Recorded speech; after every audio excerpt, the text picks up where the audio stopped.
இந்த பதிவுல நம்ம என்ன பார்க்க போறோம்? சித்தர்கள் சொன்ன ஒரு முக்கியமான நெய் மருந்துங்க. இந்த நெய் மருந்து நம்ம ரெடி பண்ணி வீட்லயே நீங்க ரெடி பண்ணிக்கலாங்க. இத ரெடி பண்ணிட்டீங்கன்னா, வீட்ல இருக்கக்கூடிய எல்லாருக்குமே இது யூஸ்ஃபுல்லா இருக்கா? பயன்படுத்தலாம். அதுவும் முக்கியமாக ஹேர் ஃபால் இருக்கிறவங்களுக்கு. தலைமுடி எதற்காக நமக்கு உதறுது அப்படின்னு பார்த்தீங்கன்னா, ஃபர்ஸ்ட் ரீசன் நெறைய பேருக்கு இந்த ட்ரை ஸ்கேல்ப் அப்படின்ற ஒரு பிரச்சனை இருக்குங்க. இந்த ட்ரை ஸ்கேல்ப் எதனால வருது? நம்ம உடல்ல இருக்கக்கூடிய அதிகமான பித்தத்தை குறைப்பதற்கு பெஸ்ட் லிவர் டானிக். பொதுவாகவே நம்ம எல்லாரும் என்ன நினைக்கிறோம்னா, எக்ஸ்டர்னலா இந்த ஆயிலோ, இந்த ஹேர் பேக் போட்டா ஹேர் நல்லா வளரும். அது உண்மைதான். ஆனா, பெர்மனன்ட்டா நமக்கு ஒரு சொல்யூஷன் வேணும் அப்படின்னா, நம்ம இன்டர்னலா இருக்கக்கூடிய ஆர்கன்ஸ் நார்மலா இருக்கணும்.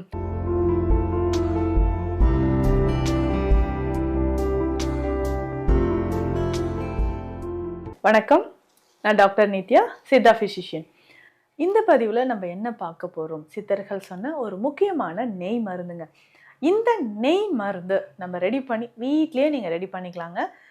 இத ரெடி பண்ணிட்டீங்கன்னா, வீட்ல இருக்கக்கூடிய எல்லாருக்குமே இது யூஸ்ஃபுல்லா இருக்கும். மூட்டு வலி இருக்கா? பயன்படுத்தலாம். அதுவும் முக்கியமாக ஹேர் ஃபால் இருக்கிறவங்களுக்கு. தலைமுடி எதற்காக நமக்கு உதறுது அப்படின்னு பார்த்தீங்கன்னா, ஃபர்ஸ்ட் ரீசன் நெறைய பேருக்கு இந்த ட்ரை ஸ்கேல்ப் அப்படின்ற ஒரு பிரச்சனை இருக்குங்க. இந்த ட்ரை ஸ்கேல்ப் எதனால வருது அப்படின்னா, நெறைய பேருக்கு டேண்ட்ரஃப் இருக்கலாம். இல்ல நேச்சுரலாவே நம்ம ஸ்கின் ட்ரையா இருக்கும்போது ஏற்படலாம்.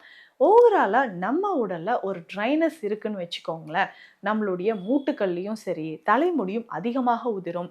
சருமமும் ரொம்ப ட்ரையா இருக்கிறத நம்ம பார்க்குறோம். ஸோ மூட்டுக்கள்ல ஒரு ட்ரைனஸ் இருக்குன்னா, குறிப்பா கழுத்து வலி உங்கள்ல நெறைய பேருக்கு இருக்குங்க. செர்விக்கல் ஸ்பான்டிலோசிஸ் இருக்கு. ஸோ ட்ரைனஸ் இருக்கு. இதனாலேயே வந்து பார்த்தீங்கன்னா, உங்களுக்கு பெயின் ரொம்ப சிவியரா இருக்கிற மாதிரி இருக்கும். ஸோ கழுத்துலயும் வலி அதிகமா இருக்கும். அந்த ட்ரைனஸ் போகறதுக்கு நம்ம இந்த நெய் மருந்த எடுத்துக்கலாம். அதே மாதிரி அனீமியா, ரத்த சோகை இருந்தாலும் இந்த நெய் மருந்து எடுக்கலாம். இது எல்லாமே நம்மளுடைய ட்ரைனஸா இருக்கட்டும், அனீமியான்னு சொல்ற ரத்த சோகையா இருக்கட்டும், முக்கியமா கல்லீரல் சம்பந்தப்பட்ட ஏதாவது பிரச்சனை இருந்தாலும் கண்டிப்பா ஹேர் ஃபால் ஆகும். இதற்கு எல்லாமே சேர்ந்த மாதிரி தான் இந்த நெய் மருந்த நம்ம பயன்படுத்த போறோம். சரிங்க.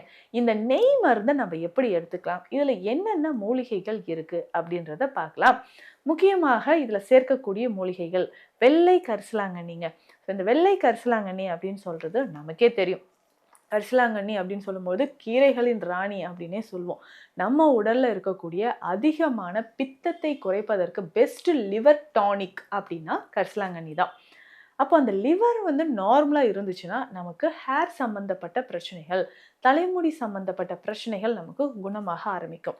ஸோ பொதுவாகவே நம்ம எல்லாரும் என்ன நினைக்கிறோம்னா, எக்ஸ்டர்னலா இந்த ஆயிலோ, இந்த ஹேர் பேக் போட்டா ஹேர் நல்லா வளரும். அது உண்மைதான். ஆனா, பெர்மனன்ட்டா நமக்கு ஒரு சொல்யூஷன் வேணும் அப்படின்னா, நம்ம இன்டர்னலா இருக்கக்கூடிய ஆர்கன்ஸ் நார்மலா இருக்கணும்.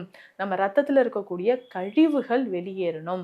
அப்ப லிவர் டானிக் நம்ம எடுக்கிறது ரொம்ப ரொம்ப முக்கியமானதுங்க. அப்போ இந்த லிவர் டானிக்ன்னு சொல்லும்போது கரிசலாங்கண்ணி ரொம்ப முக்கியமானது. ஸோ இதில் நம்ம கரிசலாங்கண்ணி வெள்ளை கரிசலாங்கண்ணியை சாறு எடுத்து ஒரு 200 ml நம்ம எடுத்து வச்சுக்கணும். ரொம்ப தண்ணி விட வேண்டாம். இந்த கரிசலாங்கண்ணியை நம்ம சாறாக நீங்கள் எடுத்து வச்சுக்கோங்க. ஸோ கரிசலாங்கண்ணி சாறு ஒரு 200 ml எடுத்து வச்சுக்கணும்.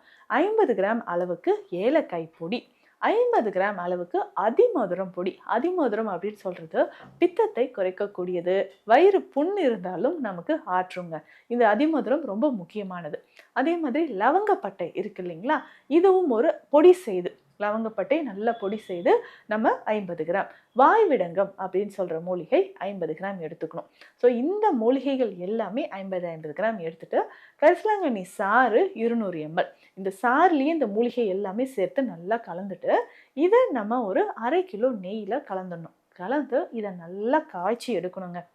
ஏன்னா ஸ்பெஷல் மெடிசனாக இதை நம்ம செய்யும்பொழுது நிறைய நோய்களுக்கு ஹேர் ஃபால்க்கு மெயினாக இதை நம்ம கொடுக்குறோம். அதே மாதிரி கல்லீரல் தொடர்பான பிரச்சனைகள் இருந்தாலும், யுட்ரஸ் ரிலேட்டடாக ப்ராப்ளம் இருக்குது, மூட்டு வலி இருக்குது, கை கால் வலி, மூட்டுக்கல்ல இருக்கக்கூடிய வலி, இது எல்லாமே குறையணும் அப்படின்னாலும் இந்த நெய் மருந்தை நம்ம பயன்படுத்தலாம். ஸோ ரெகுலராக இந்த நெய் மருந்தை நீங்கள் எடுத்துக்கலாம்.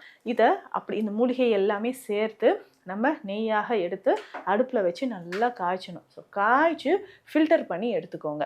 ஸோ இப்படி நீங்கள் எடுக்கும்போது கொஞ்சம் கொஞ்சமாக உங்கள் உடலில் இருக்கக்கூடிய அந்த பித்தம் தனிய ஆரம்பிக்கும். ஸோ லிவர் ரிலேட்டடாக இருக்கக்கூடிய ப்ராப்ளமும் உங்களுக்கு நல்லாவே குறைய ஆரம்பிக்குங்க. ஸோ ரெகுலராக இந்த நெய்யை பயன்படுத்தலாம். இது ஒரு மாதம் நீங்கள் பயன்படுத்தும் போதே தலைமுடி உதிர்வு அப்படின்னு சொல்கிற பிரச்சனை நல்லாவே உங்களுக்கு குறையிறது ரிசல்ட் நல்லாவே தெரியும். ஏன்னா இது தலைமுடிக்கு மட்டும் இல்லை, உங்கள் எலும்புகள் சார்ந்த பிரச்சனை, ரத்தம் குறைவாக இருக்கக்கூடிய பிரச்சனை, இது எல்லாத்துக்குமே ரொம்ப சிறந்ததாக இந்த நெய் மருந்து இருக்கும். ஸோ இது கரிசலாங்கண்ணி கற்பன் நெய் அப்படின்னு சொல்கிற ஒரு மருந்து தான். இது சித்த மருந்தகங்கள்லையும் இருக்கும். உங்களுக்கு தேவைப்பட்டால் நம்மக்கிட்டே வாங்கிக்கலாம், இல்லை வீட்டில் கூட நீங்கள் செஞ்சு வச்சுக்கோங்க. ஸோ குழந்தைகள்லேருந்து பெரியவர்கள் எல்லாருமே காலை இரவு 2 வேளையும் 10லிருந்து 15 ml நீங்கள் எடுத்துக்கலாம். ஸோ உணவு எடுத்த பிறகு காலையிலும் இரவும் 10லிருந்து 15 ml எடுக்கும்போது ஹேர் க்ரோத் நமக்கு நல்லாவே இருக்குங்க. அதே மாதிரி மலச்சிக்கல் இருந்தாலும் நம்ம இந்த நெய்யை பயன்படுத்திக்கலாம். பைல்ஸ் இருக்குது, ஃபிஷர் இருக்குது அப்படின்னு சொல்லும்போது இந்த நெய்யை தாராளமாக நம்ம பயன்படுத்தலாம். அதே மாதிரி தலையில் ஹேர் பேக் நீங்கள் யூஸ் பண்ணுறீங்க இல்லையா, ஹேர் பேக் யூஸ் பண்ணும்போது இதெல்லாம் சேர்த்து வாரம் ஒரு முறை நீங்கள் ட்ரை பண்ணுங்கள். இந்த ட்ரை ஸ்கேல்ப் இருக்குது இல்லைங்களா, வறண்ட அதாவது சருமம் இருக்குது, ட்ரை ஸ்கேல்ப் இருக்குது, இதனால் எனக்கு பொடுகு பிரச்சனையும் ரொம்ப அதிகமாக இருக்குது அப்படின்னு சொல்கிறவங்க தாராளமாக இந்த ஹேர் பேக்கை நீங்கள் யூஸ் பண்ணலாம். இதில் என்னென்ன நம்ம சேர்க்க போகிறோம்னா, திரிஃபலா பொடி எடுத்துக்கோங்க. ஸோ திரிஃபலா பொடி நீங்கள் எடுத்துக்கும்போது இதனோட கொஞ்சமாக அவுரி பொடியும் மருதாணி பொடியும் நீங்கள் சேர்த்துக்கோங்க. ஸோ இப்படி இது சேர்த்து இதில் நம்ம கொஞ்சம் தண்ணீர் விட்டு கொஞ்சமாக தண்ணீர் மட்டும் போதும், தேவைப்பட்டால் கொஞ்சமாக பால் சேர்த்துக்கோங்க. நல்லா மிக்ஸ் பண்ணி தலையில் அப்ளை பண்ணிடணும். ஸோ இப்படி அப்ளை பண்ணிக்கிட்டே வரும்போது தலையில் இருக்கக்கூடிய ரூட்டில் ஹேர் இருக்கக்கூடிய ரூட் எல்லாமே நமக்கு ஸ்ட்ரென்தன் ஆக ஆரம்பிச்சிடும், நல்ல வலிமையாக இருக்குங்க. ஸோ ஹேர் ரூட் நல்ல வலிமையாக இருக்கிறதுக்கு இந்த ஹேர் பேக்கை நீங்கள் யூஸ் பண்ணிட்டு வாங்க. இன்னும் இதை விட நல்ல போதுமான அளவுக்கு தண்ணீர் நீங்கள் தாராளமாக குடிக்கணும். ஸோ தண்ணீர் குடிக்கிறது ரொம்ப ரொம்ப அவசியமான ஒன்று. ஸோ போதுமான அளவுக்கு நீங்கள் தண்ணீர் குடிச்சிக்கோங்க.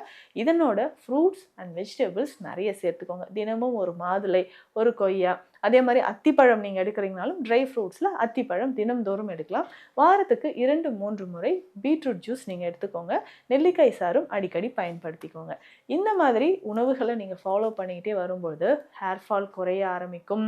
புதிய முடிகள், அதாவது ஒரு 30-25 வயது அந்த மாதிரி இருக்கீங்கன்னா நல்லாவே நியூ ஹேர் க்ரோத் நமக்கு வர ஆரம்பிக்கும். ஸோ இப்படி ட்ரை பண்ணி பாருங்கள். உங்களுக்கு இந்த நெய் தேவைப்படுது, இல்லை ஹேர் ஃபாலுக்கு சித்த மருத்துவ ஆலோசனை எடுக்கணும்னாலும் ஸ்க்ரீனில் இருக்கிற நம்பருக்கு கால் பண்ணுங்கள். நன்றி.